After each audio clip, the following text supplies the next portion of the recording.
నమస్కారం. నేనే మీ ఇంటి చీపురును. నన్ను కేవలం చెత్త ఊడ్చే పుల్లలనుకోకండి. మన ధర్మంలో నేను సాక్షాత్తు మహాలక్ష్మి స్వరూపాన్ని.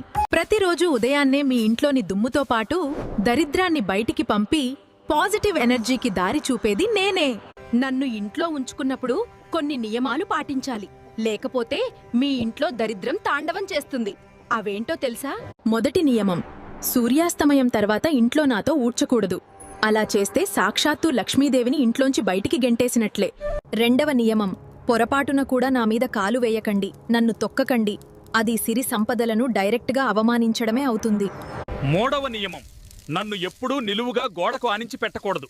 అలా పెడితే ఇంట్లో అనవసరమైన గొడవలు, ఆర్థిక నష్టాలు తప్పవు. నాలుగవ నియమం, ఇంటికి వచ్చే బయటివాళ్ల కంటికి నేను నేరుగా కనిపించకూడదు. ఇంట్లో డబ్బుని ఎలా దాచుకుంటామో నన్ను కూడా అలాగే దాచాలి. ఐదో నియమం, నన్ను ఎప్పుడూ దేవుడి గదిలోగాని ఈశాన్య మూలలోగాని పెట్టకూడదు.